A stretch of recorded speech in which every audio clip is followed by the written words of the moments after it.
While the city of Montreal is nearly 400 years old, the roots of settlement there stretch back at least a century further. As we fly in from the south, we see the sprawling city that is now home to 6.2 million people.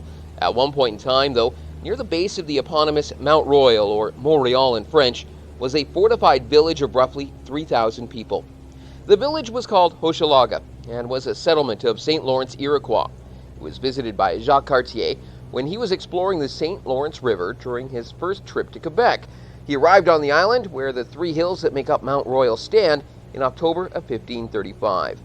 His travels were documented in Bref, récit et succincte Narration de la navigation faite en 1535 and 1536, or a short and brief narration of Two Nauigations and Discoveries to the northwest parts called Newe Fraunce.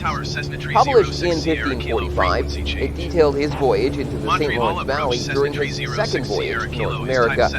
Fun fact, this book is known for being the first time the word Canada was used to denote the land, the word itself meaning village in the Laurentian language. Cartier had already visited Stadacona on this trip, which was in the area where Quebec City now stands. He was sailing along the St. Lawrence, hoping to find a waterway that would connect to either Japan or China. Instead, he encountered rapids that were unpassable by the ocean-going vessels.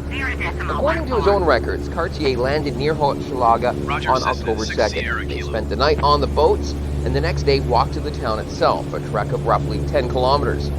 When they arrived, they found a village. In his words, much more impressive than Stadacona to the northeast. Cartier wrote, "And here within the countryside is situated and sits the said town of Hochelaga, near and joining a mountain that is around it, plowed and very fertile, from on top of which one can see very far."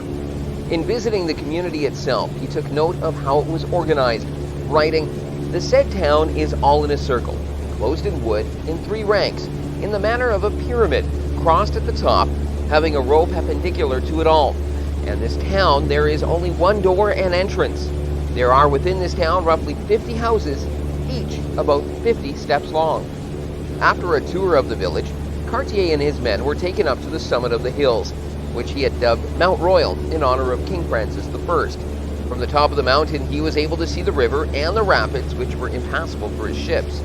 Cartier and his group returning to their boats afterwards, he returned to Stadacona a few days later, where he spent the winter before returning to France. The name of the village, Hochelaga, is something that has been thought of as a corruption of Iroquois words as written in French by Cartier. There are a few theories as to the origin. The first is Hochelaga is derived from the word Osakara.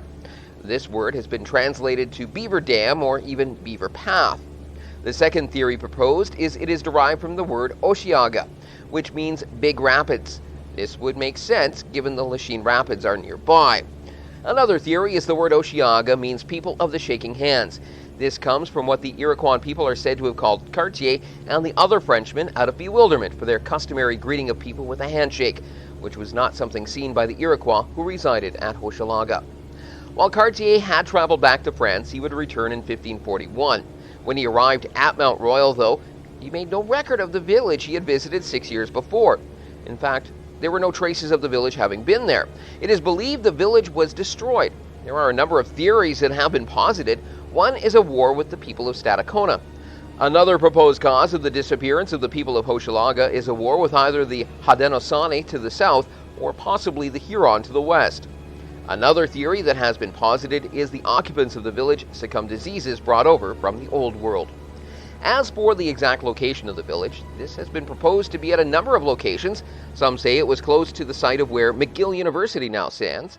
This appears to line up with the discovery of the foundations of a village that predated the settlement of Ville-Marie, but it lacked a palisade, which Hochelaga is said to have had. It is also believed the village of Hochelaga could have been to the north of the hills, but even this isn't supported. While a number of archaeological excavations have taken place over the years, including at the summit of the mountain, the exact location of where Hochelaga stood remains unknown. Nonetheless, a century later, Europeans would establish a permanent settlement at the site of Mont Real. This settlement would be called Ville-Marie. However, the inhabitants would end up calling it Mont Real or Montreal after the mountain that stood at the center of the island itself.